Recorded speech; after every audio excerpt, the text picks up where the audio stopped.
Hey Bible lovers, I'm Tim Nichols and I'm here to bring you your Nichols Worth, and today from Crossway we have the ESV Wide Margin Reference Bible. Now I've got a few other wide margins to compare it to just to kind of show you what to expect when you're getting into a wide margin and so you can get the one that's right for you. But anyhow, this one comes in a clamshell box. And this is one of my favorite covers from Crossway. I really do like their goat skin, don't get me wrong. Now this one is printed in China. This is not Netherlands bound. I actually like the Chinese paper. I've been consistent in that. But here's the reason I love their cowhide. Number one, it is soft to the touch. Number two, it has beautiful grain. Number three, it gives you really nice spine hubs, just like it does on the premiums. And I love the way they tool out instead of sew these edges here. I just think that's a really nice touch. It's super floppy, comes of course with their pledge.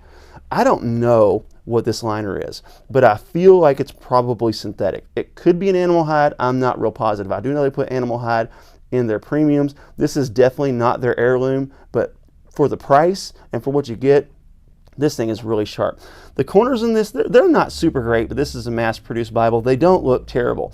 This thing is very affordable. It's quite a bit less. Sometimes you can get these for just barely over $100. So for what you're getting, you can't beat it. It is edge-lined, just like your premiums. Comes with your synthetic end sheet here. Really looks sharp. Actually, this is funny, but this is a lower end Bible, and this is actually the most decent ribbons they have. They're not as terrible as those stacked ribbons they put in the premiums. I don't understand that, but look, they don't stack these ribbons. Now this little headband is coming detached just a little bit. That is nothing but cosmetic. You just take a little PVA glue and fix that. It's not a problem. So a lot of people freak out about that, but trust me, it's not a problem. It's not structural. It has nothing to do with the structure of the Bible. It is a little disappointing to see that when you get a brand new Bible, but again, some PVA glue fixes that right up. You don't have any issues. The gilding on this is beautiful. It is not art gilded like your premiums will be.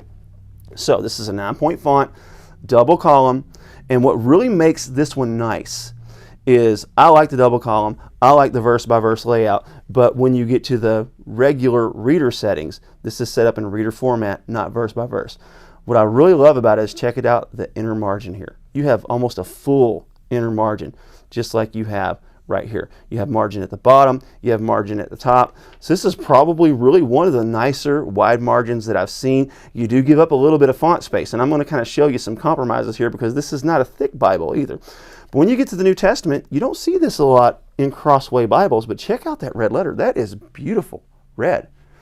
That is dark. I'm going to say that is Cambridge quality red letter. It's really beautiful. So now when you get to the back, of course, end of page references, and then you have your footnotes on the bottom for your translators. And then when you get into the book of Revelation, let's move to the end. It does have your ESV concordance. And then when you get to the back, it has your Crossway maps. And these are on kind of a thick cardstocky glossy map paper. Not my favorite, but it's not bad. So then when you get to the end, it lets you know this is a top grain leather. So that is still a very nice leather. For about half the price, you can get an heirloom. So real quickly, let's take a look and compare to a couple. This is the CSB wide margin. Now this is a single column. So you're going to get a little bit larger of a font, but you lose some of your margin space in the middle. This is good with its margin space in the middle. It's got a little bit on top and a little bit on the bottom, but it has about the same amount of margin space. It looks to be a little bit over an inch of margin space, and as you can see, you give up just a little bit of font size. Okay, now let's check out two more. This is a CSB wide margin. This is probably the most comparable to the two, and you can see you give up some inner margin space. You give up some margin space on the top and the bottom, and then on the side, the outer column, it's about the same, about an inch or a little over, so not bad. And then one more comparison. This is one that got a lot of people fired up, and that is the New King James large print wide margin. This one has virtually no space in the middle, virtually no space on the top and bottom, but it does give you a nice, probably inch and a half margin right here on each side. So when you want to talk about the most margin space, this is really an excellent layout. This gives you margin on the top, on the bottom, so if you're taking notes, you can write them down next to the verse rather than being forced to put them out here. And I think that frustrates a lot of people, is they want their notes to be next to the verse that they're referencing. So this really gives you that opportunity, especially with it being a double column. It's very important to have that inner margin. With a single column, it wouldn't matter as much. Another thing to pay attention to is this thing is not as thick as like this bad boy here, and especially this bad boy here. That's because you give up a little bit of font space and it is a double column.